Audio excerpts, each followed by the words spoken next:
Então, bom dia a todos e a todas que estiverem a ouvir-nos.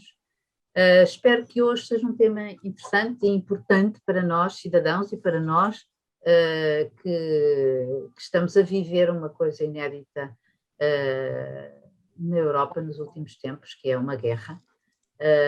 E gostaria para debater, e sobretudo debater não tanto o fenómeno da guerra no terreno, mas o fenómeno da guerra na comunicação. Ou seja, nós todos sabemos que a guerra se desenrola também nos jornais, nas redes, no Facebook, em tudo o que é comunicação, nos jornais e nas televisões, e como isso é importante para definir a posição de cada cidadão, não é? Aliás, as televisões são particularmente, digamos, responsáveis por isso, na medida em que a visão e a transmissão das coisas tem um impacto muito forte. Para debatermos este assunto, nós convidamos o Pedro Caldeira Rodrigues, que é jornalista da Lusa e que esteve recentemente na Ucrânia, esteve em janeiro, ainda quando não havia, antes da guerra, no Donbass, que é a região da Ucrânia onde vive a grande parte da população russófona, ou seja, daqueles que mais se identificam com a Rússia no território ucraniano, e depois voltou em fevereiro, março, para Kiev, e aí apanhou os últimos dias de paz, digamos assim, antes da guerra e depois da guerra, e saiu já com a guerra a avançar no território, a invasão russa a avançar no território. Também para comentar estas coisas temos Daniel Oliveira, que é um jornalista muito conhecido e comentador, e que reflete e pensa sobre estas questões, e portanto achamos que era uma personalidade muito interessante para dar o seu ponto de vista. E finalmente, Rita Figueiras, que é professora na Universidade Católica e investiga precisamente sobre comunicação política. E penso que assim poderemos chegar a um debate interessante, que vai durar até às 11 horas, não mais do que isso, e haverá com certeza a possibilidade de fazerem perguntas através daquele perguntas e respostas do Q&A, e que naturalmente nós, se pudermos e tivermos tempo, poderemos sem dúvida tentar responder às vossas questões, é esse o objetivo. Portanto, eu assim gostaria de começar, Pedro, por ti. Sim. Eu esqueci de dizer, eu sou Luísa Meireles, sou jornalista e neste momento sou diretora de informação da Lusa. Pedro, eu gostaria de perguntar o seguinte: tu estiveste lá, não é a primeira vez que vais à guerra, entre aspas, porque estiveste no tempo da guerra na Jugoslávia, mas nesta em particular estiveste 2 vezes no terreno, como eu já disse, em janeiro e agora mais recentemente, tiveste a tua cobertura, fizeste a cobertura que aconteceu e depois vieste para cá e onde podes observar também a cobertura jornalística. E era sobre isto que eu gostaria de te perguntar: como é que tu vês a cobertura jornalística em Portugal, particularmente, que é disso que estamos a falar, sobre a guerra da Ucrânia? É esclarecedora sobre o conflito? Bom dia, obrigado pelo convite. Bom, eu creio que, sobretudo a nível dos mídias eletrónicos, das televisões, creio que esta guerra se tem caracterizado por focalizar, digamos assim, o conflito, sobretudo no agredido, não é? E muito pouco, por exemplo, eu dou um exemplo: ontem, na sequência do discurso do presidente Zelensky ao Congresso norte-americano, o presidente Putin respondeu ao discurso, fez uma intervenção através da televisão russa, e essa intervenção praticamente não foi transmitida em nenhum canal, não é? Quer dizer, não me lembro de ter visto isso. Independentemente da abordagem que se tem em relação a esta guerra, independentemente da questão do tomar partido, que é uma discussão muito interessante e muito importante dos mídias em relação ao conflito. Independentemente de sabermos que é a Rússia o país agressor e a Ucrânia o país agredido, eu creio que esta guerra se caracteriza mais do que qualquer outras guerras, pelo menos o conflito que eu segui nos Balcãs, e devo recordar que nos Balcãs a informação também desempenhou um papel decisivo. Eu recordo-me, por exemplo, até porque foi um conflito que, sobretudo da NATO, primeiro na Bósnia no verão de 95 e depois contra a Sérvia em 99, também foi uma intervenção feita à revelia do direito internacional e do Conselho de Segurança da ONU, e lembro-me que havia uma grande dificuldade dos políticos ocidentais em justificarem essa guerra, e recordo-me que o primeiro-ministro britânico teve uma frase que ficou célebre na Altura, que foi: temos que ganhar os corações e as mentes das pessoas, não é? E ganhar os corações e as mentes das pessoas implicava, evidentemente, uma apurada guerra de informação, digamos. Por exemplo, lembro-me que a NATO, por exemplo, todos os dias tinha uma conferência de imprensa, para justificar, que chamava-se James Shea, o porta-voz da NATO, e entretanto nós fomos sabendo que aquilo que ia acontecendo não correspondia exatamente à verdade, não é? Bombardeamentos, massacres, muitas das informações que eram fornecidas de um lado e do outro, evidentemente que a informação sérvia não chegava de uma forma tão apurada ao Ocidente, não correspondia à verdade. Portanto, creio que neste conflito, outro lado, digamos assim, neste caso o lado agressor, é praticamente inexistente. Nós vemos nas televisões o porta-voz das Forças Armadas, de vez em quando, não é? A justificar, ontem, por exemplo, a desmentir que tenham sido os russos a bombardear uma fila para o pão.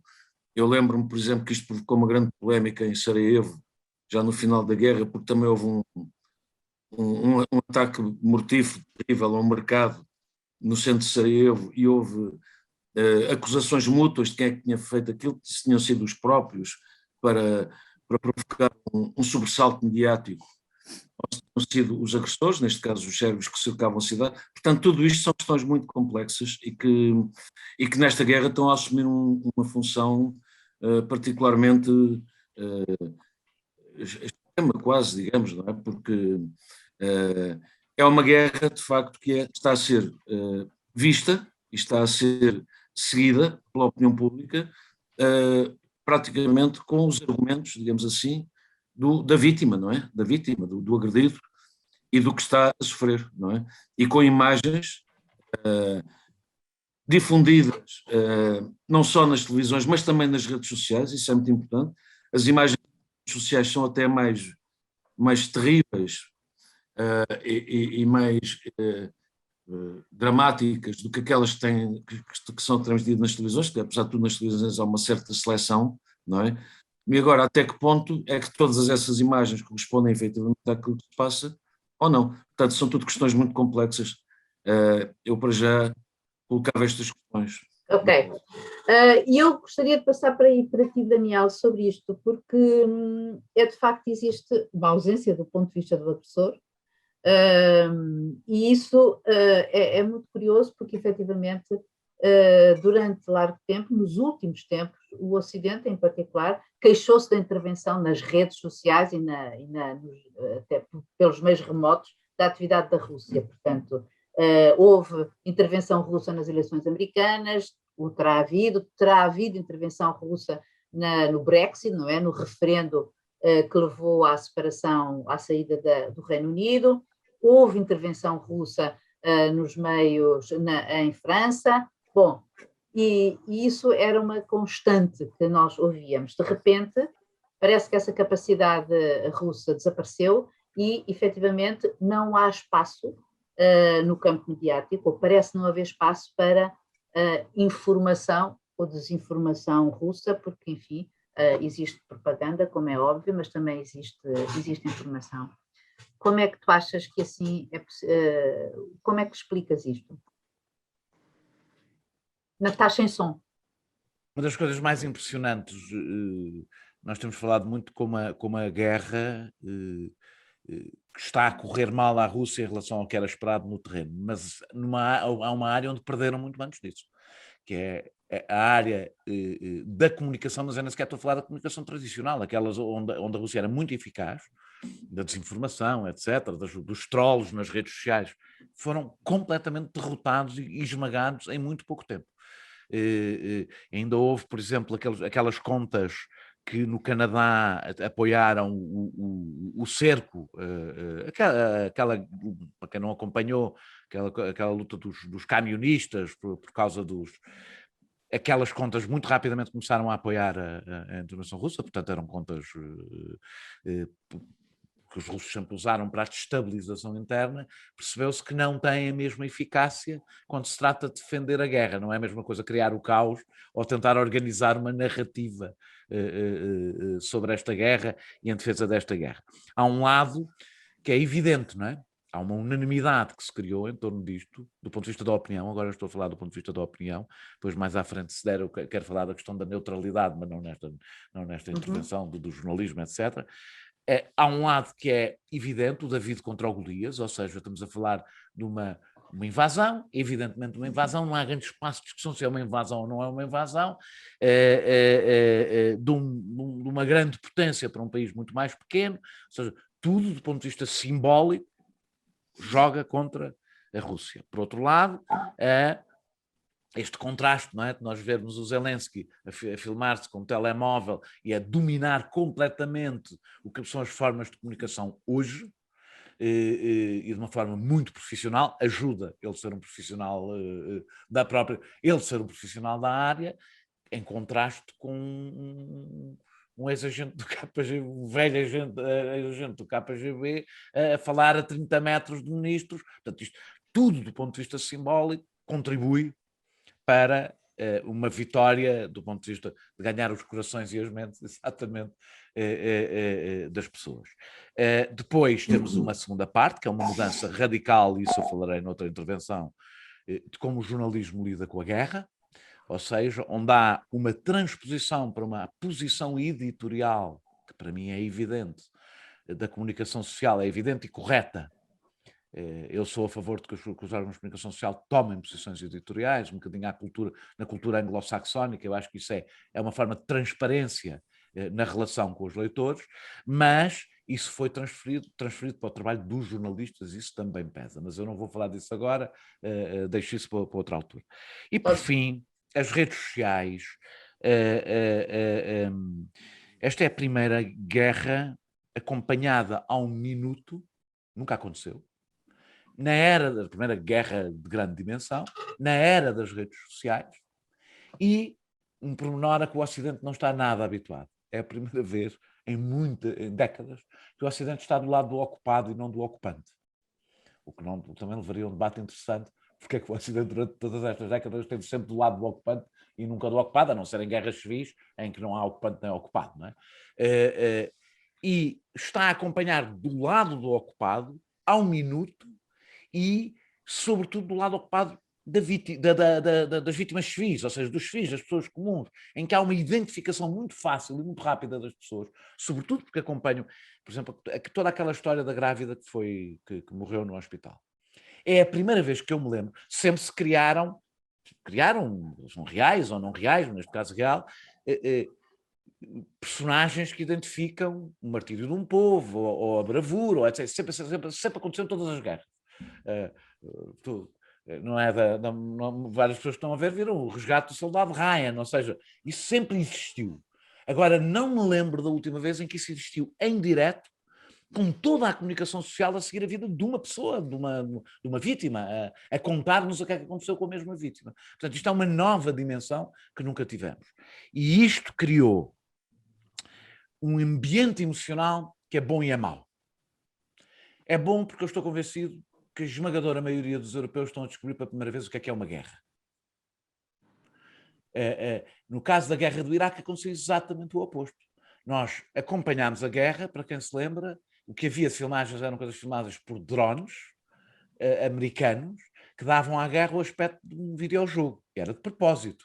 Era a guerra sem emoção, a guerra sem vítimas, a guerra quase lúdica, portanto, e que era importante para a linguagem dos Estados Unidos, era muito importante passar a ideia de que esta guerra, de que aquela guerra era uma guerra limpa, como se isso existisse. Esta é exatamente o contrário, é fundamental humanizar a guerra do lado das vítimas. E isto faz com realidade, eu não estou a falar de ficção, isto faz com o que é uma guerra. E, sobretudo, uma guerra em que a Rússia intervém. Nós sabemos o que é que aconteceu na Chechênia, sabemos o que é que aconteceu na Síria, são de especial brutalidade. Não é? Portanto, a coisa fica ainda mais fácil passar esta ideia. Só que eu isto mesmo termino, a emoção que ela cria, que é boa, porque desperta as opiniões públicas para o que é uma guerra, dois, cria uma pressão da opinião pública. Essa foi a grande vitória de Zelensky imediatamente nos primeiros dias. Eu acho que há uma parte da reação da Europa e do Ocidente que tem a ver com pressão da opinião pública. Por exemplo, eu acho que a reação da Alemanha, a Alemanha nunca pensou ir tão longe, e uma das razões é essa, é a pressão da opinião pública. Agora também cria outra coisa. A emoção cria racionalidade. E uma das razões, porque eu acho que há um enorme unanimismo, e o unanimismo que eu estou a falar não é unanimismo em relação à guerra, à posição sobre a guerra. Aí seria sempre provável que o consenso fosse bastante alargado. Não é? Ultrapassa isso. Como se criou um ambiente de grande emoção, há uma grande autocensura. Com algum receio de que as pessoas possam não compreender algumas coisas difíceis que se têm que dizer sobre a guerra. E complicadas, algum contexto, etc, etc. E esse ambiente de autocensura é muito evidente quando nós vemos os debates. Os debates hoje, por exemplo, televisivos, na realidade cingem-se, quando há contraditório, a uma caricatura em que tem que aparecer um pró-russo. Ora, os debates é uma coisa que as pessoas não sabem, que é importante nós transmitirmos. Os debates não têm que ser prós e contras. Pode haver diferenças de opiniões sem ter que haver um pró e um contra, um pró-Rússia e um contra a Rússia. Não é? E, portanto, são caricaturais. E depois há uma espécie de um representante informal, há um que se tornou especialmente famoso, informal ou avançado, não sabemos, do ocupante, e outra pessoa que tem ali a função de insultar o representante do ocupante para gáudio das pessoas. E os debates na televisão muitas vezes reduzem-se a isto por uma razão, e esse é um debate mais complicado, é que os canais informativos, há muito tempo que a informação é um mero conteúdo e a grande função é o entretenimento, e quando nós associamos entretenimento e uma dose muito forte de emoção, o debate racional torna-se totalmente impossível numa guerra em que ele é especialmente preciso, porque é uma guerra que tem um grau de risco como nós nunca assistimos, provavelmente, desde a Segunda Guerra, um grau de risco planetário, como provavelmente nós nunca assistimos em guerra nenhuma. Ok. Daniel, deixe-me passar para a Rita, porque o Daniel e o Pedro disseram aqui uma série de coisas que são importantes, que relevam daquilo que é a pura comunicação política de uma guerra. A jovem grávida que morreu, a escolha dessa mulher, quer dizer, desse símbolo, como disse é uma escolha de comunicação política, de adesão, de emoção. Por outro lado,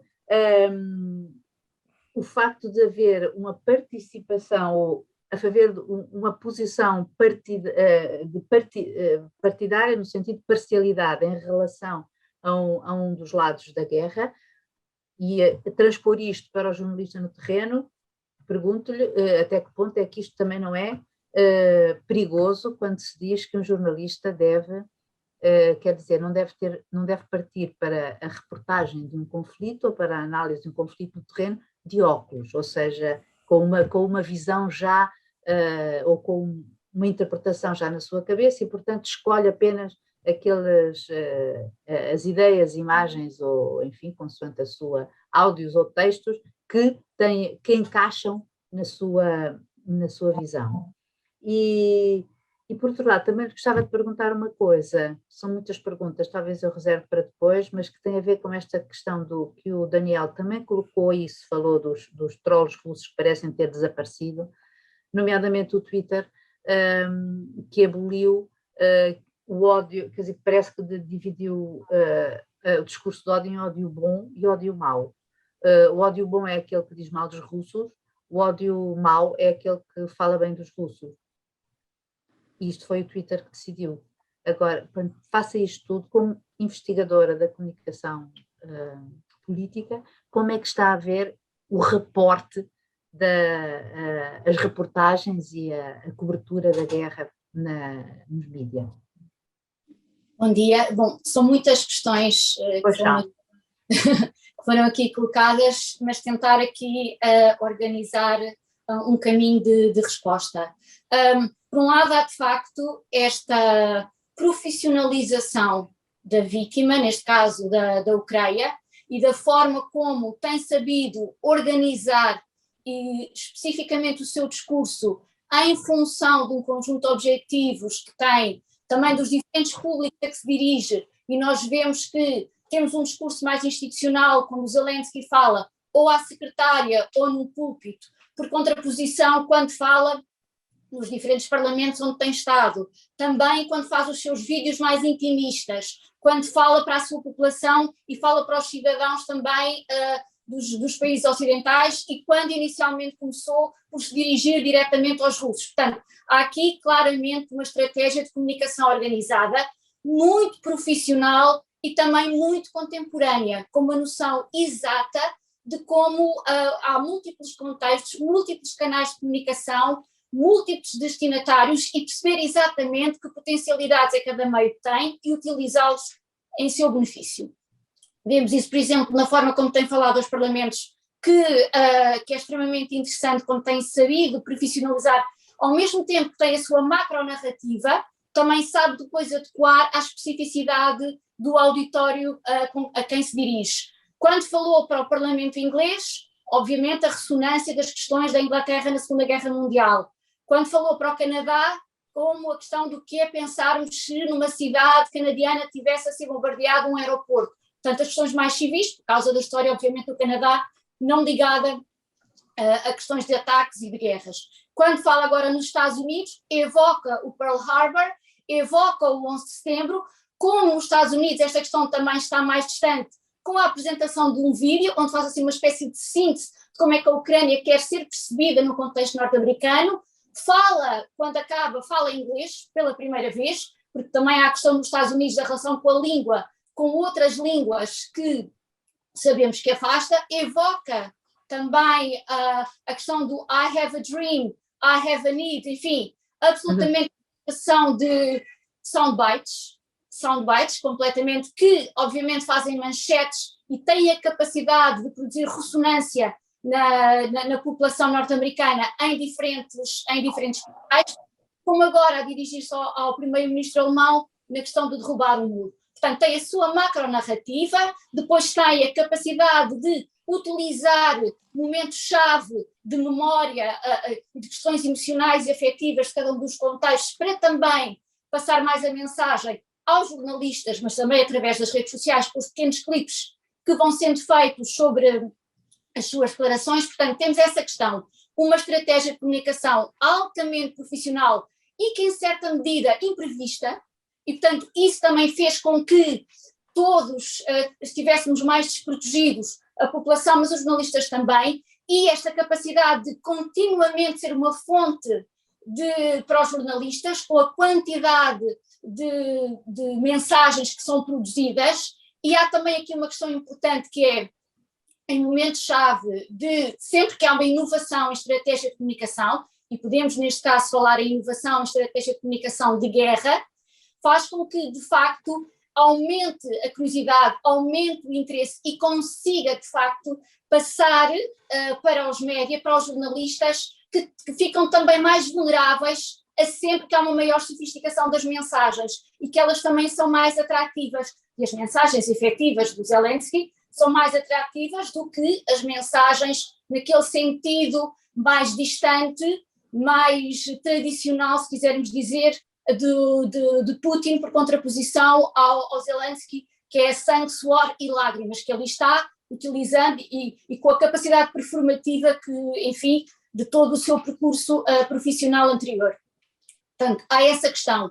Por outro lado, parece-me que o jornalista, em primeiro lugar, é uma pessoa e todos nós temos óculos, não é? Todos nós temos formas de olhar o mundo e o jornalista também tem. E a própria profissão jornalística, tal como nós a vemos no Ocidente, ela é estruturada num conjunto de valores. E estes valores são o contrário do que uma guerra, do que é uma guerra. E, portanto, esses óculos estão lá. Essa forma de perspectivar e de pensar e de refletir sobre a guerra traduz sempre aquilo que está na base da profissão jornalística. Tal como, se pensarmos no contexto da Rússia, também as pessoas que trabalham nos meios de comunicação estão, obviamente, como uma extensão do poder político, também se sentem jornalistas, porque há diferentes modelos de jornalismo. Podemos dizer, jornalismo é só o que nós entendemos no Ocidente. Enfim, noutras partes do mundo entendem de uma outra forma e a profissão existe a mesma, não é? Portanto, se não fizermos aqui um juízo de valor sobre o que é um jornalismo ou não é o jornalismo. Portanto, ele tem diferentes modelos em função de um contexto cultural, de um contexto político, de um contexto histórico,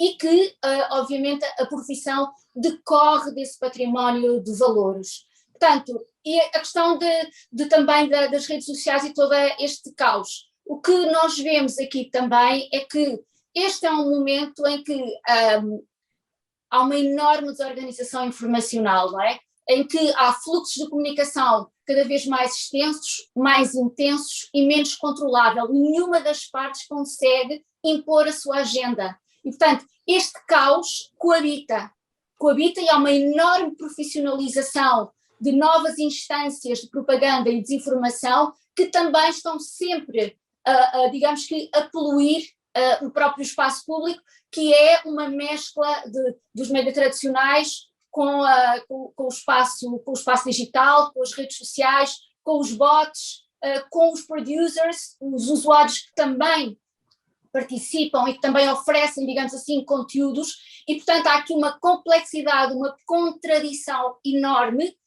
que é muito difícil de gerir e de discernir também. A capacidade de perceber o que é informação verdadeira, o que não é, também cada vez com mais matizes também de percebermos o que é desinformação, quando, por exemplo, temos imagens reais, mas que elas podem estar desfasadas no tempo, portanto não aconteceram agora, mas aquelas imagens são reais, até podem ser daquele sítio exato, mas é, por exemplo, 2014, quando começou a questão da guerra da Crimeia, não é? Portanto, há múltiplas camadas que nós temos, torna tudo muito mais complexo de discernir no nosso contexto atual. Dificulta o trabalho dos jornalistas, com certeza, dificulta de parte da opinião pública também situar-se, o que tende a reforçar e a rigidificar a capacidade de introduzir nuance na própria avaliação, porque tende a extremar-se as posições, porque quanto mais confuso for o ambiente, ou as pessoas tendem a rigidificar-se ou pura e simplesmente a desistir, porque se instalou o princípio da incerteza.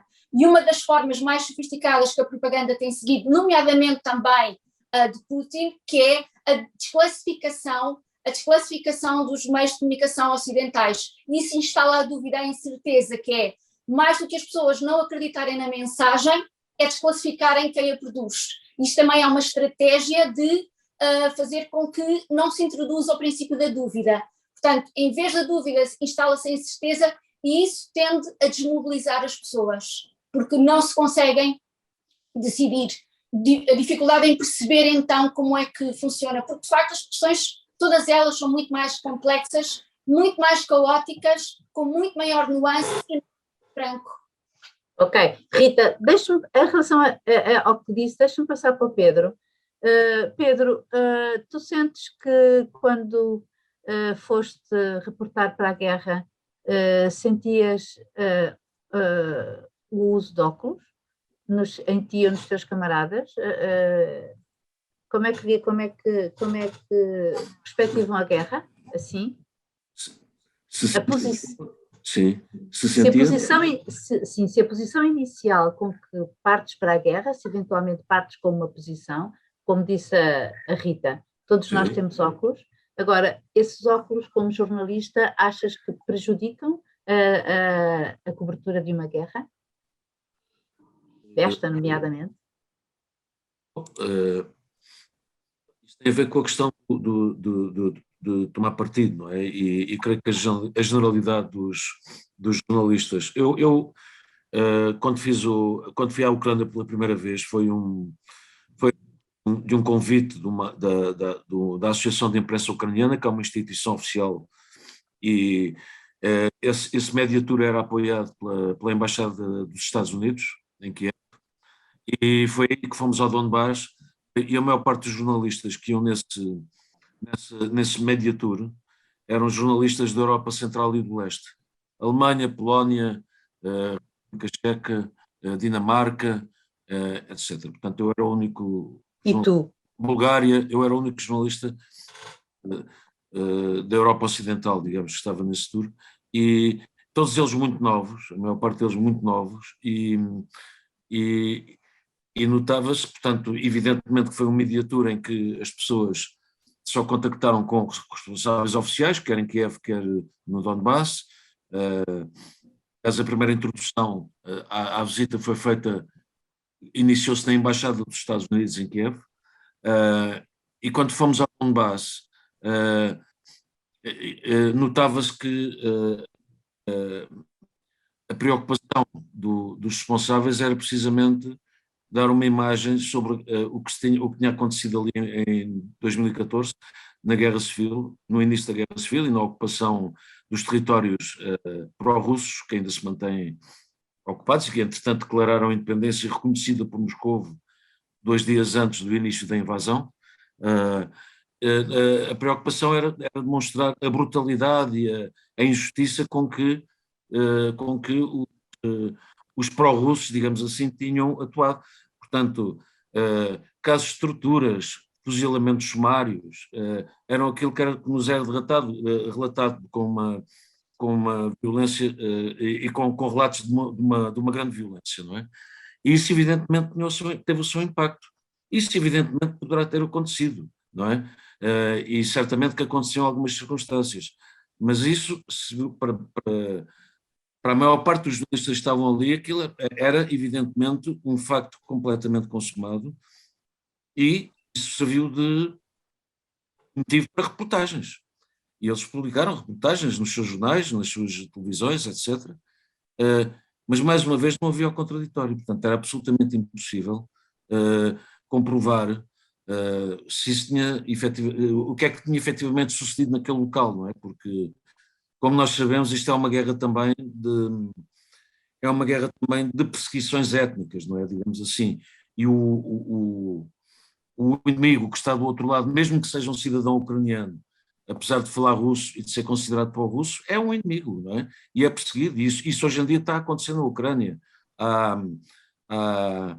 Há perseguições em várias cidades ucranianas. Eu, aliás, assisti isso em Kiev, em que havia denúncias de pessoas que eventualmente eram pró-russas, e havia logo imediatamente uma força da polícia especial extremamente armada, muito bem armada, que entrava, que ia para esse prédio, para o local onde eventualmente estava essa pessoa, atuando de forma muito particularmente violenta, não é? Portanto, estas componentes da guerra existem, estas situações existem, mas no caso deste mediador, eu creio que foi uma iniciativa muito importante, porque pouco se questionava de facto a complexidade do conflito, e todas as informações que eram recolhidas e todas as informações que eram transmitidas eram as informações fornecidas pelas fontes oficiais, digamos assim,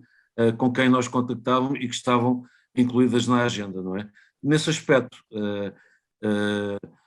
creio que o governo ucraniano atuou de uma forma extremamente eficaz, extremamente inteligente, e certamente aconselhados por políticos e por especialistas em comunicação. Mas, Pedro, desculpa, e portanto tu achas que isso é uma preparação para pôr óculos aos jornalistas? Isso é uma Condicionar? É uma questão complexa.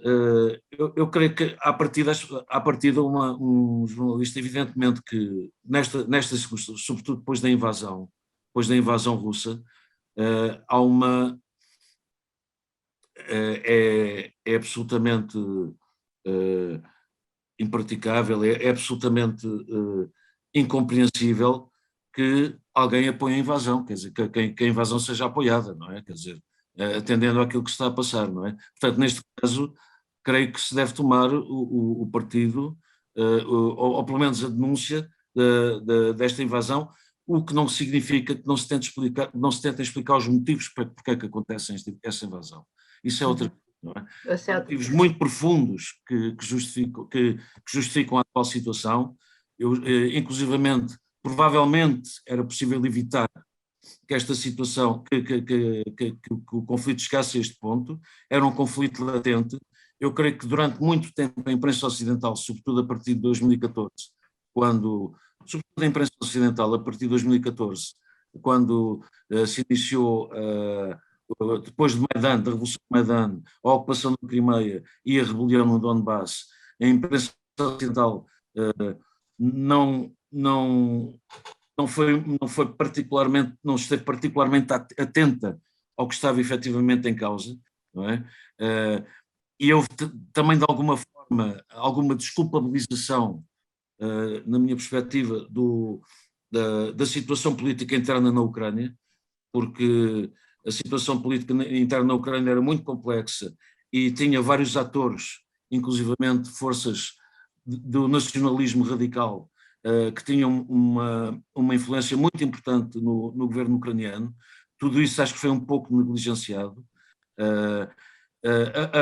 Entretanto, o conflito arrastou-se e deixou praticamente sem notícia, apesar de praticamente todas as semanas existirem confrontos na linha da frente entre as forças russas, pró-russas, e o exército ucraniano, que entretanto se foi armando de uma forma muito eficaz, e aliás isso está comprovado na resistência que o povo, que o exército e que a população ucraniana está a oferecer à invasão russa. Portanto, houve uma espécie de arrastamento, como aconteceu na Bósnia-Herzegovina, não é? E como está acontecendo nos Balcãs, portanto, uma situação de congelamento dos conflitos que depois explodem quase que de uma forma inesperadamente, inesperada para o comum dos cidadãos. Mas deixa-me então passar para o Daniel para lhe perguntar, tu há bocado referiste que tu és a favor da tomada de posições editoriais claras. Isso não pode levar a uma transmissão ou em termos jornalísticos, pura e simplesmente, à escolha das notícias só dar de um lado? Esse é que é o exercício fundamental que é preciso evitar. Ou seja, que uma coisa é tomar uma posição editorial, outra coisa é transferir essa posição editorial para o trabalho do jornalista. Eu nunca nunca defendi, não acredito na neutralidade do jornalismo. Acho que o jornalismo não é neutro perante as questões de direitos humanos, não é neutro entre a ditadura e a democracia, não é neutro em relação ao direito internacional. O jornalista não é uma coisa ascética que se põe, não pode ser, primeiro já não consegue ser, mas nem deve procurar ser. Outra coisa, distingue o jornalismo de outro tipo de atividades, não é a seriedade do jornalista ou a neutralidade do jornalista, é o método. São um conjunto de regras que se cumprem. O que faz com que o jornalista que tenha uma posição muito convicta sobre um assunto possa fazer um bom trabalho sobre o assunto na mesma, porque segue um determinado tipo de regras. Nós, por exemplo, nesta guerra, já vimos algumas coisas que, do ponto de vista deontológico e do método, violam basicamente todas as regras. Por exemplo, a passagem de imagens que não foram recolhidas por jornalistas, não é só dizer isto foi recolhido por não sei quem, porque as pessoas que estão a ver televisão não percebem o que é que isso quer dizer. Qualquer imagem que não foi recolhida por um jornalista, em princípio deve ser transmitida como propaganda, é útil do ponto de vista informativo, pode ser transmitida.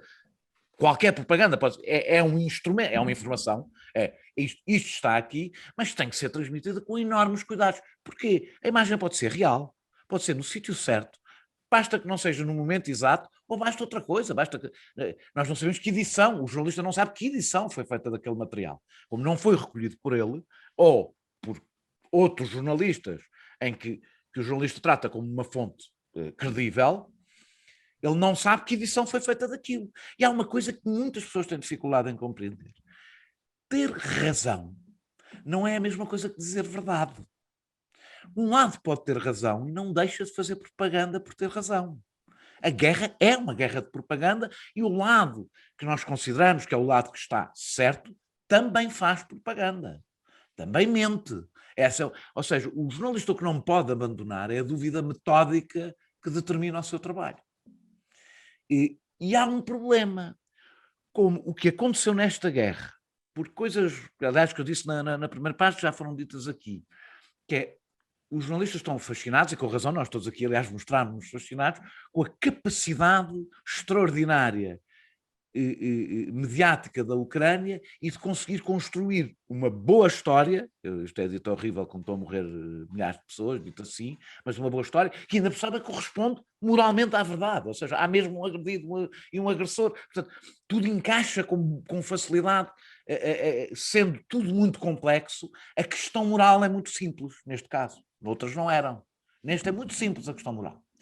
Como é muito simples, os jornalistas assumiram que fazem parte do esforço de guerra. E isso é que é perigoso. O perigo não é os jornalistas terem uma posição sobre a guerra. É os jornalistas começarem a olhar para si próprios. Eu dou pormenores simples, por exemplo. Neste momento há uma rádio que diz a hora de Lisboa e a hora de Kiev.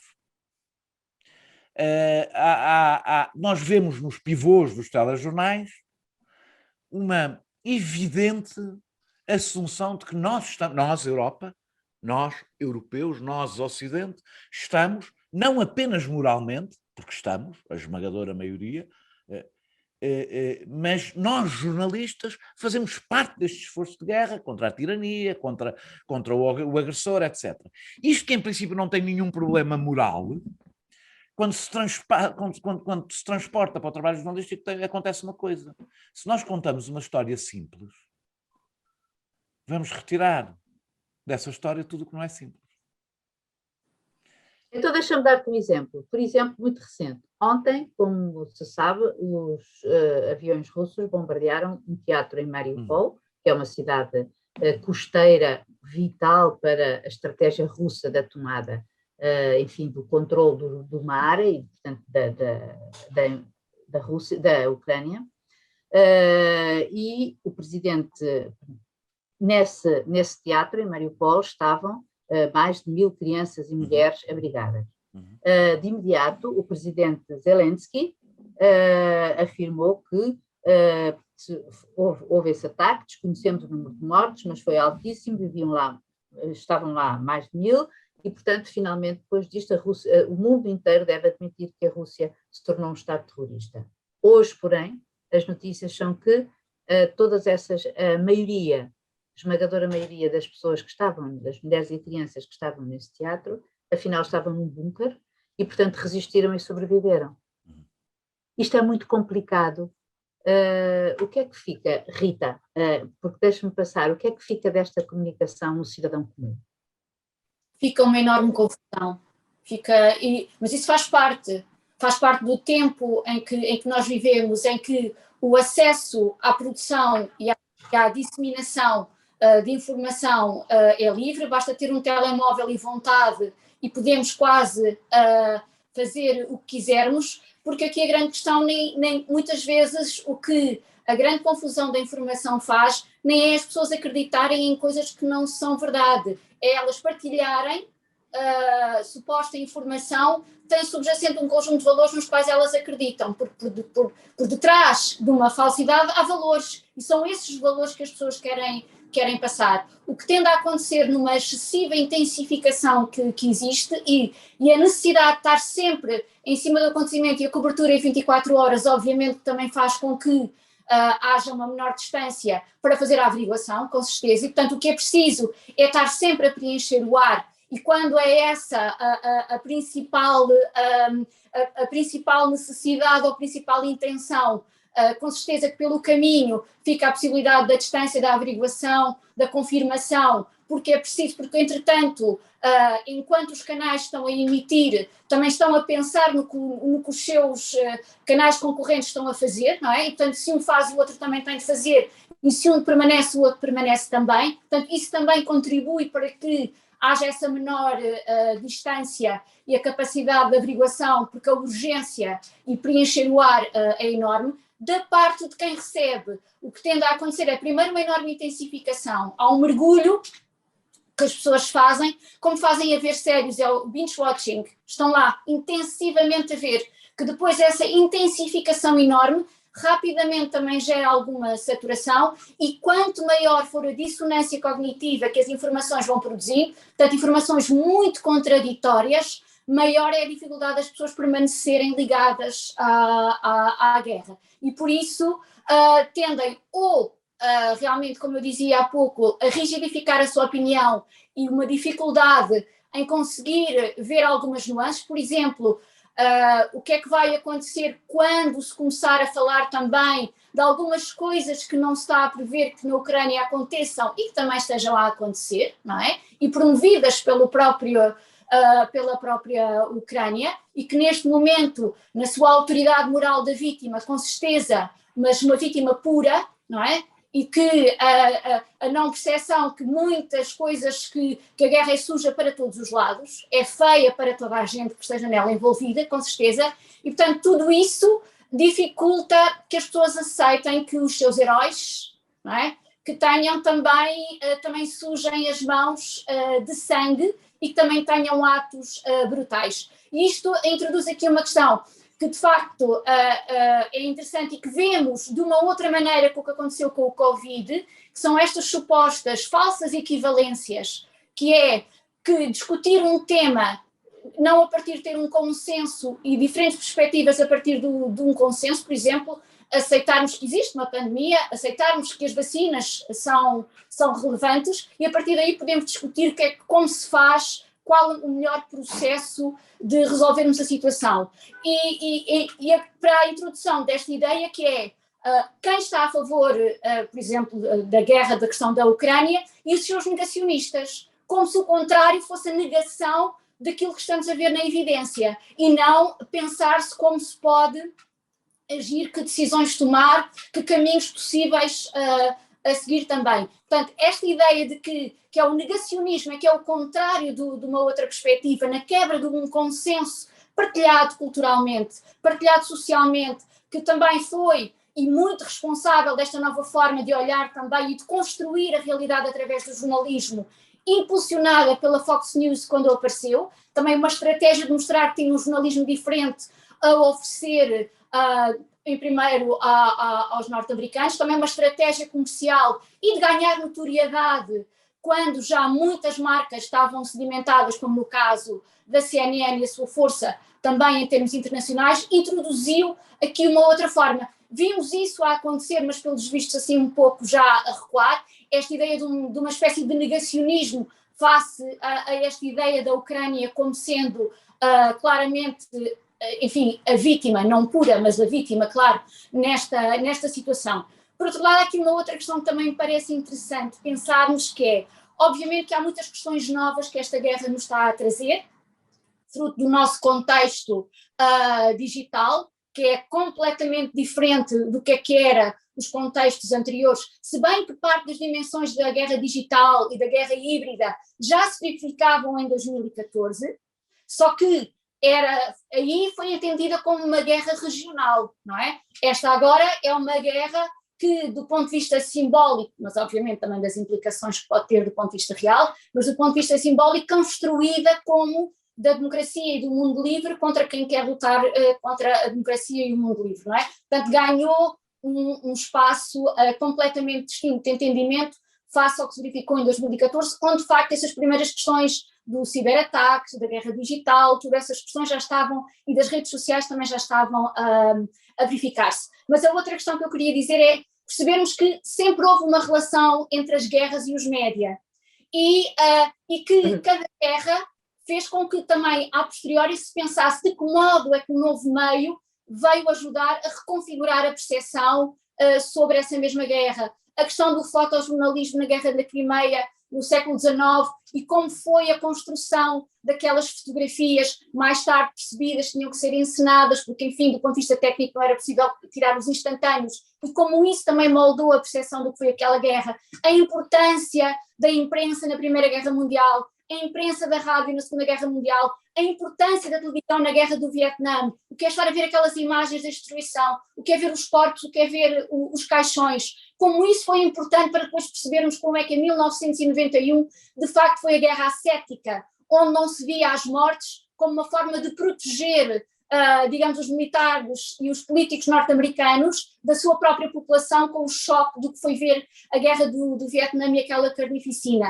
Depois foi em 2003, com a guerra do Iraque e o embedded journalism, os jornalistas nas colunas militares, como também uma forma de controlar e de condicionar aquilo ao qual os jornalistas poderiam ter acesso e construir uma relação de proteção e afetiva entre os jornalistas e os próprios políticos, que levou também com que só mais tarde é que se começasse a questionar a legitimidade ou o consenso em torno daquela invasão pós 11 de setembro e que de facto naquela altura tudo o que fosse dissensão, questionar a legitimidade, questionar aquela invasão, a existência ou não das armas de destruição maciça que justificou a guerra do Iraque, fosse cada vez mais adiada no contexto norte-americano e que foi, de facto, para percebermos como esta relação entre a transformação dos média e como ela é incorporada nas guerras e como vai condicionando o trabalho do jornalismo e também como a opinião pública percebe as guerras, está profundamente articulada. E, enfim, outras questões também, como a importância da sátira política, que também ganhou terreno precisamente como foi o único espaço onde a dissensão foi possível em relação à guerra do Iraque, que fez com que, de facto, se tornasse um discurso incontornável e como um espaço para a política. Esse aspecto é muito interessante, até porque nós sabemos que os jornalistas e os militares são, digamos, dois polos de uma guerra, e, efetivamente, os militares pensam muito sobre isso e, nas diversas guerras, como disse, correspondeu também a um pensamento militar de como envolver, digamos, a comunicação social no relato da guerra, porque todo militar sabe que as guerras também se ganham na parte de trás, ou seja, no apoio dos povos em relação a isso. Foi o que aconteceu no Vietnã, não é? Que não houve qualquer, quer dizer, o povo americano fartou-se, digamos assim, não aguentou mais, e em outros exemplos. Agora, eu pergunto ao Pedro, em particular, o Daniel já disse que bom, não existe neutralidade, não existe jornalistas neutros, porque as pessoas efetivamente têm valores, e no Ocidente têm valores de liberdade e de preocupação por isso, mas como é que transportas isto, Pedro, para a tua própria realidade? Porque existe também, por exemplo, e isso era notório em outras guerras, e naquelas, pelo menos, em que eu relatei, havia um conjunto de jornalistas, eram sempre os mesmos jornalistas que reportavam as guerras, e houve jornalistas que escreveram sobre isso, e de facto o mundo ocidental, pelo menos, viu as guerras sempre pelos olhos dos mesmos. Eram os mesmos jornalistas que iam, sei lá, da Jugoslávia, depois para o Iraque, para o Afeganistão e para... que circulavam em todas as guerras. Tu sentes isso? Tu achas que um jornalista tem que ser... tu defendes que haja uma posição, também tal como a Daniel, clara, editorial, a favor de um dos lados? Como é que vês a neutralidade ou a objetividade do jornalista ao reportar a guerra? Estás sem som. Não, eu estou de acordo com o que o Daniel disse. Acho que, sobretudo agora, nesta guerra, o que eu noto é que a necessidade, ou manifestar a necessidade de também, enfim, tentar perceber os argumentos, digamos assim, do lado agressor, não é? Ou tentar uma abordagem ao contraditório, digamos assim, está a ser imediatamente interpretado como uma espécie de conivência com o invasor. Isso é que me parece complicado, quer dizer, parece-me que na maior parte das redações está a ser imposto uma espécie de pensamento quase único que impede que a complexidade desta guerra seja revelada, seja interpretada, seja analisada, e aliás vimos os debates que ocorreram nas redes sociais e em alguns mídias, em que chegou inclusivamente ao insulto pessoal, não é? Ao insulto pessoal, não é? Portanto, há uma grande radicalização, de facto, em relação a isto. Agora, o facto de serem sempre os mesmos jornalistas, talvez isso tenha a ver, para já, com a experiência profissional, não é? Ganha-se o estatuto de jornalista de guerra, mas eu recordo-me que, por exemplo, quando estava no Jornal Público e quando fui enviado ao Kosovo pela primeira vez, depois foram outros jornalistas, não é? Foram outros jornalistas depois também foram ao jornal.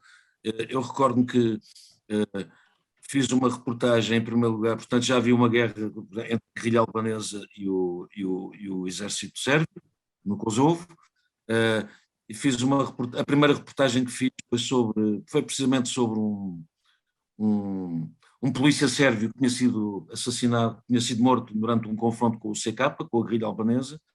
Foi a primeira reportagem, e eu senti que essa primeira reportagem não foi propriamente bem recebida na redação, porque de alguma forma estaria a ir contra a tendência da imprensa internacional, que se dizia na altura, não é? E a tendência na imprensa internacional na altura a perspectiva era de considerar, a partir de determinado momento, a guerrilha separatista albanesa como a vítima do confronto e o exército sérvio como o agressor. Evidentemente que isso acontecia, mas o problema é que a questão era muito mais complexa do que esse, independentemente do exército sérvio ser muito mais poderoso que a guerrilha albanesa. Isso, aliás, até implicou a intervenção da NATO a favor dos albaneses do Kosovo, coisa que provavelmente não irá acontecer na Ucrânia a favor dos ucranianos. Mas, de qualquer forma, a forma como esta estratégia foi alterada, para mim foi um exemplo extraordinário da forma de fazer política e de abordar os mídias, porque eu acho que devo dizer isto, acho que isto tem que ser aliás já o disse várias vezes, houve uma equipa da CNN que foi ao Kosovo, chefiada pela Cristiana Mampur, que ocuparam pelo menos um andar do Hotel Cristina, com carros blindados e tal. Ela teve um único objetivo, foi fazer uma entrevista com um dirigente da guerrilha albanesa do Kosovo, e nessa altura o UCK estava incluído na lista negra de organizações terroristas por parte dos Estados Unidos. Foi fazer uma entrevista com esse líder albanês, que depois deu espaço a uma posterior visita de Richard Holbrooke ao Kosovo, em que depois o Departamento de Estado declara o Exército de Libertação do Kosovo como um Exército de Libertação Nacional. Não, e a forma como os mídias, neste caso a Cristiana Mampur, preparou o terreno para que o Departamento de Estado norte-americano alterasse a sua posição e tornasse uma organização que considerava terrorista num exército de libertação, creio que é um exemplo extraordinário da forma como o jornalismo poderá servir para influenciar decisões políticas fundamentais. É por isso que os militares lhe prestam tanta atenção. Daniel, existe aqui, há uma pergunta de um espectador, não é? Um senhor chamado António Gomes, que faz uma pergunta que eu gostaria de colocar a ti, que é: até quando perdurará esta superatenção mediática a esta guerra e que, quando ela passar, que repercussões terá no campo de batalha?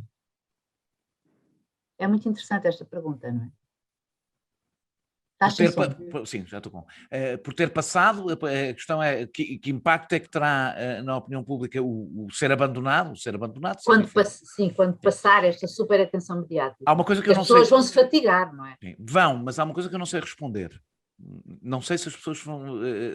Não sei se vai ser tão cedo como seria noutras guerras, pelas implicações que esta guerra vai ter na vida das pessoas. As pessoas agora. E aí vai ser tudo muito mais complexo, não é? E nós não sabemos, porque é a primeira vez que acompanhamos uma guerra com esta intensidade. E, portanto, quando é a primeira vez, nós nunca sabemos o que é que vai acontecer, não é? Porque esta guerra vai nos tocar. Se esta guerra se prolongar, nós não sabemos se vai prolongar, esperemos que não, mas se esta guerra se prolongar, isto vai ter efeitos, não vale a pena aqui desenvolver, mas nós vamos viver seguramente uma situação de carência alimentar que levará a outros conflitos noutros sítios, que levará a vagas de imigração, etc, etc. Vamos ter uma crise económica. Ou seja, vai haver, isto depois vai se desdobrar em muitos assuntos e nós não sabemos se as pessoas vão estar atentas à guerra, porque não sabemos que conexão narrativa vai ser feita entre esses acontecimentos e a guerra. Não sabemos. Porque isso é muitas vezes surpreendente e somos... Não sei se as pessoas, à medida que começarem a pagar mais pelo combustível, vão querer elas próprias associar isto a esta guerra e às sanções, ou vão preferir não fazê-lo. Não o fazer. E desligar as duas coisas. E, portanto, isso também, o estado de espírito das pessoas influencia muito o que a comunicação social hoje faz. Não é? E também é preciso perceber que importância é que isto vai continuar a ter nas redes. Vocês não sei se sabem, mas a Casa Branca neste momento faz briefings diretos para influencers no TikTok. Sobre esta guerra. Sobre esta guerra. E, portanto, há hoje um mundo que nos passa a nós, por exemplo, ao lado e que influencia a atenção para com alguma coisa. A pandemia, por exemplo, teve uma... Nós vivemos uma coisa que eu acho que é absolutamente... Há um tempo, que tem muito a ver com as televisões de informação de 24 horas, que é saltamos. Curiosamente, nós temos muito mais espaço de informação que tínhamos e, no entanto, uma informação muito mais afunilada do que tínhamos. E, portanto, nós saltamos de monotema em monotema. Não sei se se apercebem, eu como tenho que escrever quase todos os dias, apercebo-me bastante disso. Nós saltamos. Exato. Covid, houve-se até esgotar todos os epidemiologistas que existam em qualquer sítio. Agora estamos a esgotar completamente todos os militares e geopolíticos, eu já conheço praticamente todos. E vamos saltando, em que uma coisa que tem a ver também com as necessidades comerciais das próprias televisões, esgotam um tema até até já não haver nada para dizer sobre aquele tema, e portanto eu não sei quando isto sair do espaço mediático, só não será uma guerra como outra, que aparece uns minutos no telejornal e o sofrimento das pessoas fica reduzido a umas imagens em que pessoas dão uns gritos e que não causam qualquer tipo de sentimento nas pessoas. Não sei se isso será assim, teremos aqui muitos ucranianos, porque haverá uma crise económica, etc. Portanto, não faço ideia. Se desaparecesse como as outras desapareceram, está a haver uma guerra no Iémen, numa brutalidade sem nome. As pessoas não fazem a menor ideia e se fizerem, quando eu acabo de dizer isto, também não têm qualquer sentimento em relação a isto, por eu estar a dizer isto. Porque não há qualquer tipo de... Já não há aqui uma coisa que conta, que é a identificação, que é uma coisa muito mais complicada, que leva a um debate muito mais difícil, que é a empatia com aqueles que são mais parecidos connosco. E isso é uma coisa... Não vou entrar por aí, porque esse é um debate que varia um webinar inteiro sobre a forma como nós nos identificamos. E depois, há outra coisa que vai acontecer. Seria muito interessante fazer agora um levantamento do que foi a cobertura noticiosa dos vistos pós-académicos na área, foi a cobertura noticiosa das primaveras árabes. Já foi feito. Foi feito. Então, olha, envie-me, deixa-me só terminar de dizer isto, porque é para dizer o que é que eu quero dizer. Como também as primaveras árabes foram totalmente destituídas de complexidade, as pessoas acreditaram mesmo, foi-lhes também contada uma narrativa simples, uma coisa que nasceu no Facebook, as pessoas juntaram-se todas, eram todas boas, queriam todas a liberdade e a democracia, ser como nós, e de repente, quando a realidade se impôs, que foi a seguir às primaveras árabes, e tudo aquilo acabou no contrário do que as pessoas pensavam, as pessoas não tinham nenhum instrumento para compreender o que se tinha passado ali. E este é um dos grandes problemas desta guerra, da cobertura noticiosa desta guerra. Não é as pessoas saberem de que lado estão. A esmagadora maioria das pessoas, fosse a cobertura jornalística diferente, com complexidade, estariam exatamente no mesmo lugar em que estão, na sua posição sobre a guerra. A questão é que está a ser retirada às pessoas os instrumentos necessários para compreender todas as implicações desta guerra. E isto tem uma repercussão política. É que as opiniões públicas pressionam o poder político para tomar decisões das quais elas não percebem as consequências que essas decisões podem ter. E por isso é que uma cobertura que deixa de cumprir a função de complexificar o que é complicado, claro, de uma maneira que as pessoas consigam compreender, retira instrumentos à democracia para tomar decisões sensatas, acertadas e até que ajudem a pôr fim à guerra. E a minha preocupação deste ponto de vista é quando os jornalistas passam a ver-se a si próprios como mobilizados para um esforço de guerra, têm um papel absolutamente inútil do ponto de vista... Ou pelo menos não têm a consciência dele. Não, a maior parte da gente não acho que esta decisão seja consciente dos jornalistas. Acho que, aliás, em grande parte é movida por coisas boas, por coisas certas, por uma empatia com a vítima, uma empatia com o sofrimento e até uma vontade de pôr fim à guerra. O problema é que o problema é quando o jornalista acredita que isso se deve sobrepor, não é por acaso que nós, como jornalistas, temos um método. É exatamente para conseguirmos cumprir a nossa função no momento mais difícil, nos momentos mais difíceis de cumprir. Até na Segunda Guerra, contra o Hitler, era preciso, estamos a falar de outro tempo, evidentemente, em que não havia os mesmos instrumentos, fazer jornalismo, mostrar a complexidade da realidade. Porque vou parafrasear, e termino com isto, vou parafrasear o Pacheco Pereira, parafrasear porque não foi isto que ele disse, mas a imagem é boa. Nós podemos ter um julgamento moral a preto e branco, mas temos que continuar a analisar a realidade a cores. Caso contrário, não damos instrumentos às pessoas, até para elas terem uma posição moral a preto e branco, informada. A nossa função como jornalistas não é dar-lhes a posição moral, é dar-lhes a outra coisa, que é informá-las para essa posição moral ser informada. A cores. Rita, neste aspecto, e a partir, aliás, desta ideia e desta pergunta de quem nos está a ouvir, qual é a sua ideia em relação a... quando passar isto, ou porque as guerras hoje são feitas de maneira... são repercutidas na opinião pública de maneira diferente, que repercussões terá no campo de batalha? Acha, porque o Daniel falou em relação às repercussões nos países, agora no próprio terreno da batalha, o que é que isto significará até para, enfim, acordos de paz ou uma guerra sem fim, será? Bom, há diferentes estudos que têm que ser aqui feitos, pensando da perspectiva da academia, mas depois do que ela tem, o que esses estudos interessam para compreender o que aconteceu, para devolver, obviamente, à sociedade e às várias partes aqui envolvidas.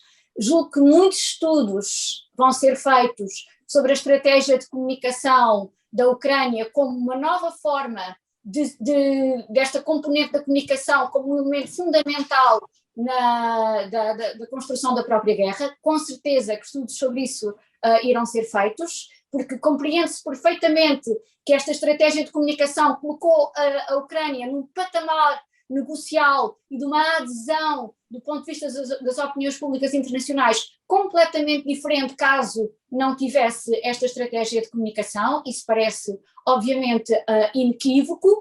Do ponto de vista das pessoas será muito interessante, porque há aqui variações em função, digamos que do que poderemos dizer que foi a dieta mediática das pessoas em relação aos meios que privilegiaram para terem acesso à guerra. O trabalho jornalístico, claro que sim, e há aqui uma questão importante que se vê já de algum tempo, é esta parte que é a capacidade já muito grande que a lógica digital teve de contaminar o trabalho jornalístico, mesmo aquele que é feito fora do espaço digital, e esta cobertura contínua de 24 horas, que é o que é preciso, de facto, é estar sempre a falar do assunto, independentemente, quando se fala do assunto, se estamos a dar enquadramento, se estamos a fazer o fio da história, e não esta ideia do epifenómeno, em que damos um enorme mergulho, mas esse mergulho é cego, digamos assim, em relação ao antes, ao depois e à complexidade até desse próprio mergulho, não é?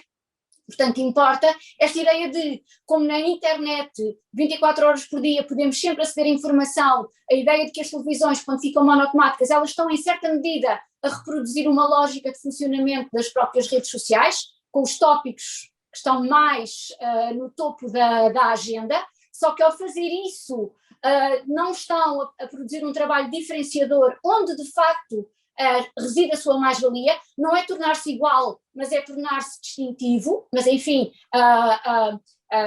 digamos, a avalanche é ir atrás desta lógica mais óbvia. E há aqui outra questão também que me parece muito importante, que é, como dizia, esta lógica dos epifenómenos, em que eles são desgarrados do seu contexto, não acontecem de repente, não é? Há toda uma história, tal como aconteceu na questão das primaveras árabes, não é? Porque durante os anos 80, os anos 90, houve muitas pequenas revoluções que foram acontecendo, muitas manifestações e que passaram abaixo, digamos assim, do radar do jornalismo internacional. Depois colocar o Facebook como no centro, porque obviamente foi de repente onde os jornalistas também viram mais expressão, porque era também onde os jornalistas estavam, muitos dos jornalistas que estavam nesses países a trabalhar para os seus órgãos de informação, até porque os lugares onde houve maior concentração de manifestações contra o próprio poder político eram os lugares onde havia menor penetração da internet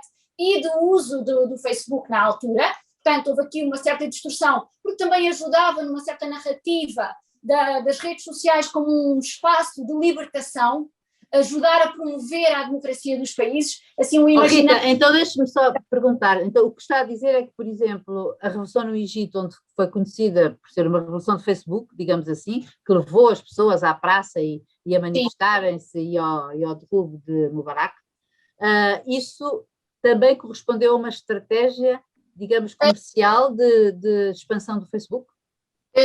Não necessariamente nesse sentido, se bem que o Facebook obviamente aproveitou a oportunidade porque, enfim, um sentido estratégico, um sentido de oportunidade, estas grandes empresas tecnológicas têm, tal como a posição que têm tomado agora, também é uma posição estratégica face ao que poderá ser o futuro da regulação do setor e do modelo de negócio destas mesmas empresas.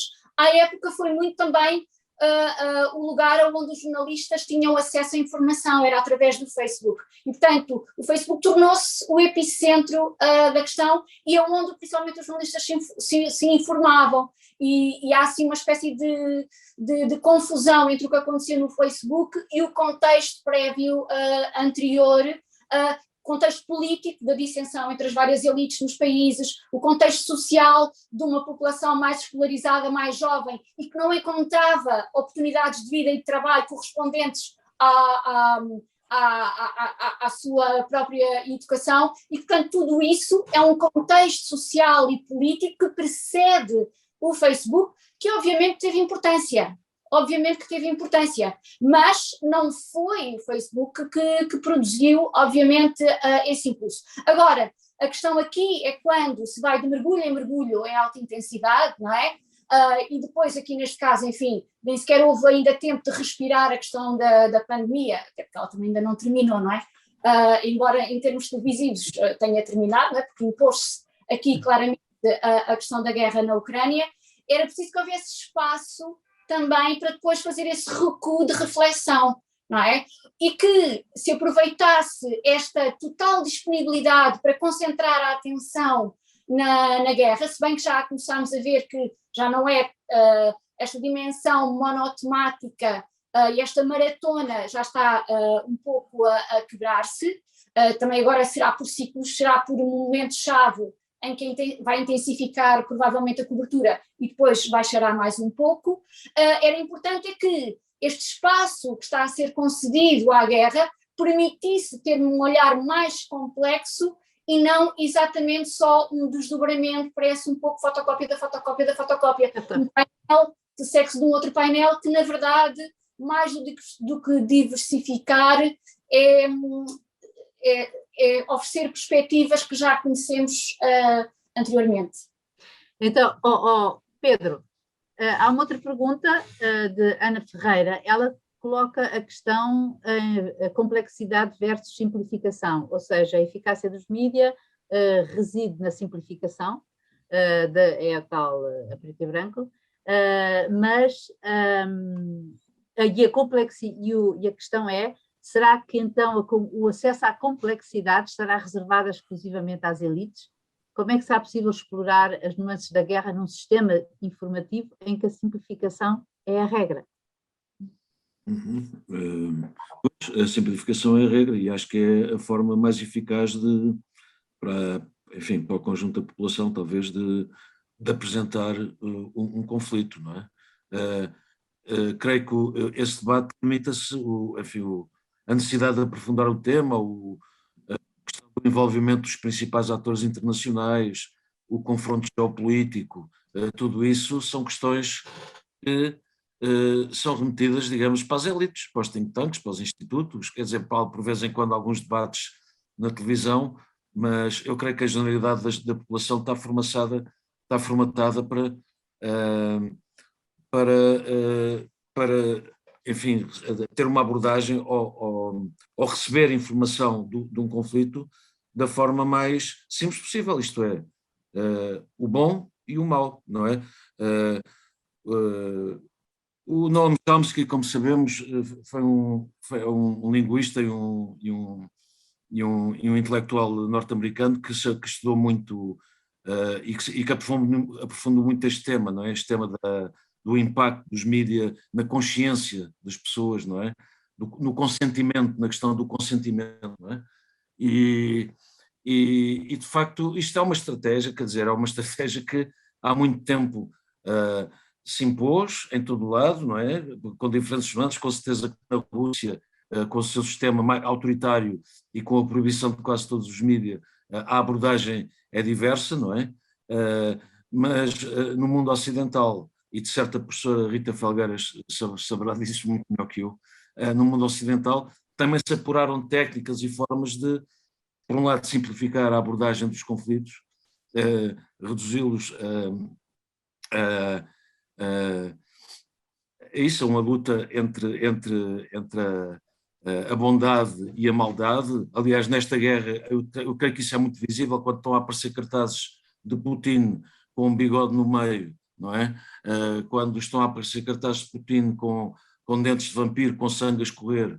Portanto, tudo isso acho que faz parte dessa estratégia, independentemente, evidentemente, Isso coarta um pouco a possibilidade de se aprofundar os temas, acho eu. Quer dizer, na minha perspectiva, eu creio que um jornalista que vai para um país tem que saber para que país é que vai. Quer dizer, se um jornalista vai para a Arábia Saudita, ou se vai para o Egito, ou se vai para a Colômbia, ou se vai para a Rússia, ou se vai para a Coreia do Norte, ele tem a obrigação de saber com o que é que se vai confrontar e qual é a natureza desse regime e quais são os condicionalismos que tem. E creio que tem toda a oportunidade aí de revelar e enfim, de forma jornalística, digamos assim, não de uma forma muito intelectualizada, mas de uma forma em escrita jornalística, a complexidade desse país, o que é esse país, o que é que está em jogo nesse país, e eu creio que isso está a faltar muito, quer dizer, essa memória, essa contextualização, o recurso à história, o recurso ao passado, que o passado serve para contextualizar, não é? O presente, às vezes nós enganamos no presente e toda a gente vê, toda a gente se enganou agora nesta guerra, não é? Pensando que não ia haver invasão, ou que a invasão se limitava ao Donbass, etc., não é? Mas eu creio que esta contextualização, que foi assumida por alguns jornais e que está a desaparecer com esta simplificação e com este esvaziamento, digamos assim, do debate e do contraditório, é absolutamente fundamental. Isso acho que é um combate que o jornalismo deve continuar a fazer.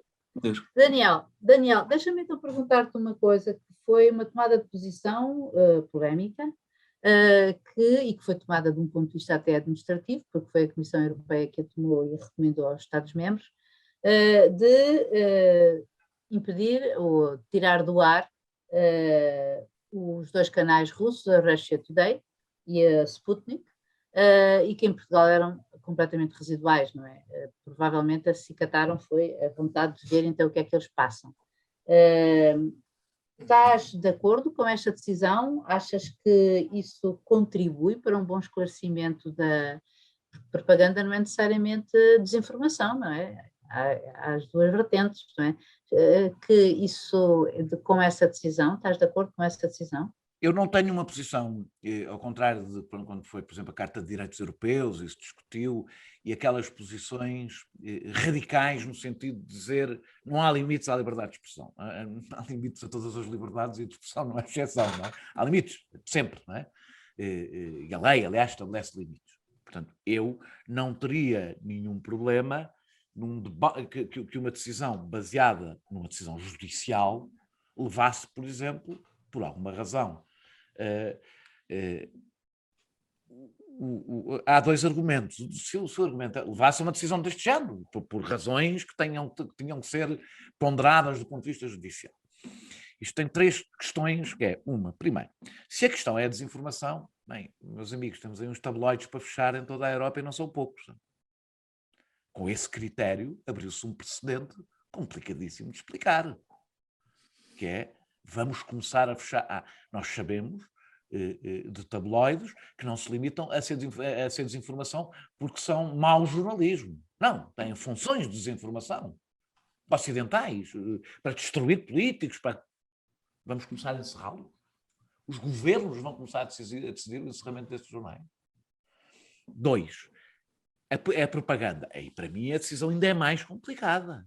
Porque nós dizemos que os governos, eu estou a falar de governo, já lá vou, porque não foi um governo, não é? Os governos começarem a dizer, há uma propaganda, ou seja, é aquilo que chamamos, estamos em estado de guerra, jornalismo de guerra, há uma propaganda que nós aceitamos e outra que não aceitamos. E a minha pergunta é, o que é que nós temos a dizer aos russos quando falamos da censura na Rússia, se o que lhe damos como resposta é o encerramento do Sputnik e da Rússia Today? E depois, para mim, há a coisa mais grave disto tudo, que é ser a Comissão Europeia a tomar uma decisão desta. A Comissão Europeia, um órgão não eleito,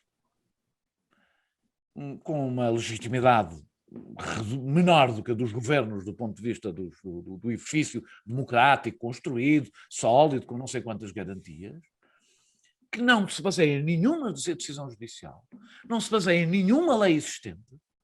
O precedente que isto abriu é de uma gravidade imensa. Eu devo dizer que eu comecei por ter dúvidas, porque não tinha percebido, ou seja, estava à espera que viesse uma justificação com alguma base. Basicamente é a Comissão Europeia dizer nós estamos em guerra, e tenho uma notícia para dar, não estamos. A Europa não declarou guerra a ninguém, portanto não está tecnicamente em guerra com ninguém, e tomam-se medidas em que, na realidade, se olharmos para o passado, nem em guerras foram tomadas nas democracias, nem em guerras em que se estava envolvido. Isto estava um precedente, e para mim o precedente mais grave deste ponto de vista é dos jornalistas. Demonstra bem até que ponto nós achamos que somos um instrumento da própria guerra, o facto de não ter havido imediatamente uma revolta dos próprios jornalistas, a dizer isto não é aceitável. Por fim, é estúpido. Juntando isto tudo, é estúpido. Nós temos neste momento menos correspondentes em Moscovo do Ocidente, os jornalistas ocidentais, lá. Nós estamos a fazer um bocadinho o que o Putin faz. Uma das razões porque a guerra está a correr mal ao Putin, tudo indica, é porque já só lhe diziam o que ele queria ouvir. E nós estamos a chegar a esse ponto como comunidade, que é já só estamos disponíveis para ouvir o que nós queremos já ouvir. Ora, a propaganda russa, mesmo assumindo que a Rússia Today é exclusivamente propaganda, aquilo é um pouco mais complicado, porque é propaganda no que toca aos interesses russos, e depois tudo o que não tenha a ver com isso é ensanduichado em jornalismo normal, aliás, para ganhar credibilidade. Tudo o que não interessa, não é? Tudo o que não interessa aos interesses russos. E o problema é que nós, se não temos a informação do que se passa na Rússia, e se também não temos a propaganda russa é um instrumento de informação. É propaganda, mas é um instrumento, aliás, como a propaganda ucraniana é um instrumento de informação útil para nós todos. E, portanto, eu acho, mas a coisa que mais me assusta nisto tudo é o precedente gravíssimo que se abriu de uma Comissão Europeia, sem se basear em nenhuma lei, sem se basear em nenhuma decisão judicial, decidir encerrar órgãos de comunicação social. Eu recordo que quando foi a guerra do Iraque, a Al Jazeera foi considerada, a Al Jazeera, que é um dos melhores canais de informação do mundo, do meu ponto de vista, é aliás aquele pelo qual eu acompanho esta guerra, foi considerada que promovia o ódio aos americanos no Iraque, além de ter sido bombardeada, se bem se lembram, só não foi encerrada porque na altura não havia esse instrumento. E, portanto, nós devemos ter muito cuidado com os precedentes que se abrem e com o qual nós, jornalistas, somos coniventes. Eu devo dizer que há não sei quantas coisas que nós, jornalistas, dizemos permanentemente sobre a censura, que perdemos a autoridade para dizer nesta guerra. Daniel, então, pode dizer-nos Rita, o que pensa sobre este assunto? De facto, não haver uma discussão e o precedente que aqui está, há questões muito complexas e complicadas, nomeadamente perceber o que era a RT do ponto de vista internacional, aquela que era transmitida em inglês, não é? Dentro desta estratégia, obviamente, de soft power da Rússia. Mas há aqui, de facto, questões importantes, porque é muito diferente o que é a RT nas suas emissões domésticas do que é a RT nestas suas emissões internacionais, que recorria e recorre principalmente às fontes ocidentais e que a sua principal função era questionar essas fontes ocidentais, uma espécie de promover um projeto anti-hegemónico do que era o Ocidente na perspectiva da Rússia, e que, portanto, tinha muito menos, e isso há vários estudos que têm sido feitos, nomeadamente no norte da Europa, muito menos o sentido de promover a agenda oficial da Rússia e muito mais desafiar a legitimidade dos médias ocidentais, oferecendo uma outra perspectiva sobre uma mesma realidade que todos nós estaríamos a receber desta guerra. E, portanto, há aqui também esta questão que era importante discutir, que é efetivamente que emissões eram estas que foram cortadas. E juntarmos também aqui, de facto, a outra questão, que é quanto das democracias, nomeadamente em contexto eleitoral, aprenderam todas as estratégias de propaganda e desinformação através do espaço digital, que inicialmente foram, digamos que, inovadas nestes regimes autocráticos. Portanto, há aqui uma hibridez no mundo muito maior, e esta simplificação de dizer cortar, porque dali só veio o mal, merecia, pelo menos, o debate de perceber que meios de comunicação, que órgãos são estes que foram, de facto, retirados do espaço europeu, a legitimidade para o fazer e o procedimento que aqui está incluído. Quem é que decide o que é boa informação e não é boa informação, e não a ter-se aberto este espaço, de facto, para finalizar, não se ter aberto este espaço de discutir o que é que foi retirado do ar, que emissões eram estas, e porquê é que houve a necessidade de retirar estas emissões do ar. Muito obrigada, Rita. Para finalizar, Pedro, podes dar-nos a tua opinião também sobre este encerramento, porque o Daniel tem toda a razão quando diz que não houve um levantamento jornalístico, digamos assim, dos jornalistas em relação a esta decisão, que é questionável a vários títulos.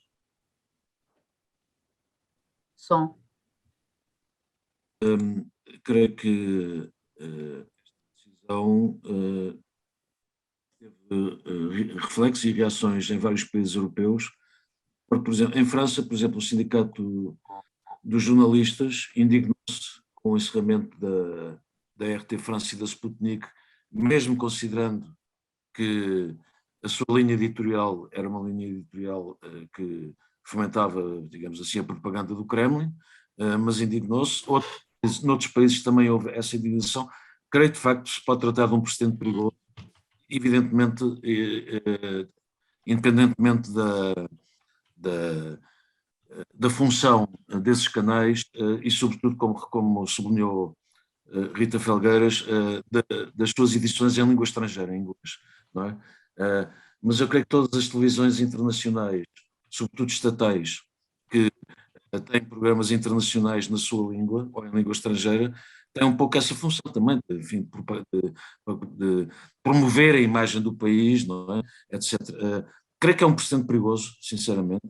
E ontem, por exemplo, a Rússia tomou mais duas decisões, não sei se no dia em que foi expulsa do Conselho da Europa, que me parece um precedente muito complicado. Aliás, a Amnistia Internacional considerou essa decisão do Conselho da Europa uma catástrofe total.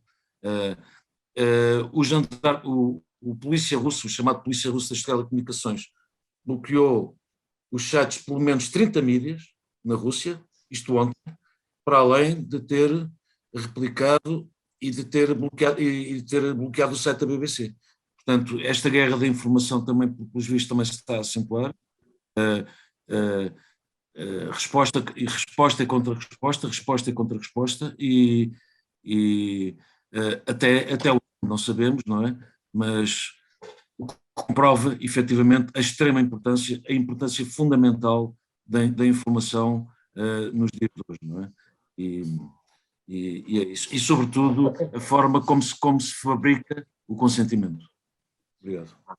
Obrigada, Pedro. Obrigada, Daniel. Obrigada, Rita. Eu acho que já chegamos ao fim. Eu acho que esta foi uma conversa muito interessante. Espero que quem nos ouviu tenha também achado, porque levantaram-se aqui vários problemas e várias questões em que, pelo menos, as pessoas podem pensar sobre elas. E é isso que nos faz muita falta nestes tempos modernos, em que saltitamos de assunto para assunto, não é? Como diz o Daniel, e é verdade, saltitamos de um para o outro. E já agora devemos pensar no entretanto. Muito obrigada a todos e especialmente aos nossos intervenientes que estiveram muito bem. Muito obrigada. Deus, bom dia. Adeus. Obrigada, bom dia. Obrigado, bom dia.